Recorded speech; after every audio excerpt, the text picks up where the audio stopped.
Everyone, welcome to my channel. तो इस video में हम देखेंगे व्हाट इज़ एन एल्गोरिदम और उसकी कैरेक्टरिस्टिक्स।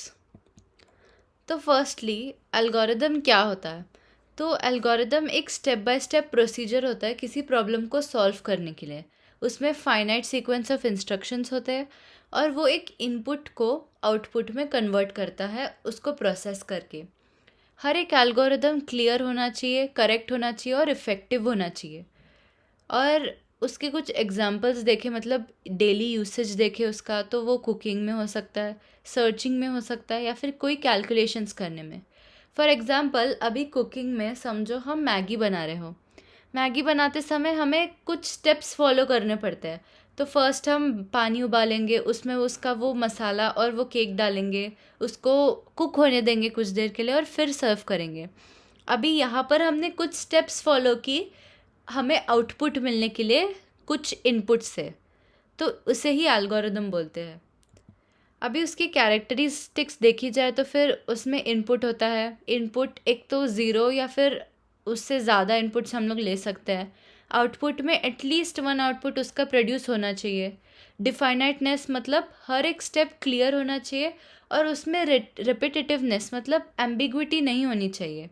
फिर फाइनाइटनेस, वो लिमिटेड नंबर ऑफ स्टेप्स में फिनिश हो जाना चाहिए। अगर हमारा एल्गोरिदम ही बहुत कॉम्प्लिकेटेड रहा तो फिर उसका प्रोग्राम बनाना ही बहुत ज़्यादा कॉम्प्लिकेट हो जाएगा। फिर इफ़ेक्टिवनेस, एकदम सिंपल और इजी टू एग्जीक्यूट होना चाहिए कोई भी एल्गोरिदम। और correctness, should produce the right results. अभी हम एल्गोरिदम बना रहे हैं ताकि हमें प्रोग्राम का करेक्टनेस, प्रोग्राम का फ्लो पता चले, इसीलिए एल्गोरिदम का करेक्ट, उसके स्टेप्स करेक्ट रहना बहुत इंपॉर्टेंट है।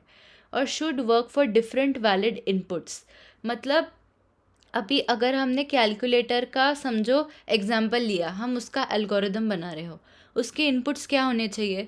एक तो इंटीजर वैल्यूज़ होनी चाहिए या फिर कोई भी डेसिमल वैल्यूज़ होनी चाहिए और सिंबल्स इनपुट लेने चाहिए। अगर समझो कैलकुलेटर में हमने स्ट्रिंग पास कर दिया और उसने वो एक्सेप्ट कर लिया, तो यहाँ पर फ्लॉ आ गया। इसीलिए डिफरेंट वैलिड इनपुट्स वो लेना भी बहुत इम्पॉर्टेंट है। अभी अगर कोई रियल लाइफ एग्जांपल्स देखे तो सर्चिंग फॉर अ कॉन्टैक्ट, हमारे फ़ोन बुक में कोई भी कॉन्टैक्ट हमें चाहिए हो तो हम उसके लिए सर्च करते हैं, तो उसके ऊपर लीनियर या बाइनरी सर्च अप्लाई होता है। गूगल मैप्स में शॉर्टेस्ट पाथ ढूंढने के लिए ग्राफ एल्गोरिदम, जैसे कि दिज्क्स्ट्रास एल्गोरिदम, शॉर्टेस्ट पाथ ढूंढने के लिए। फिर sorting photos by date, sorting algorithm.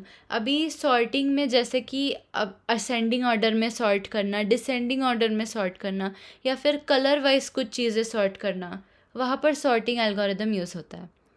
तो इस वीडियो के लिए इतना ही। Thank you.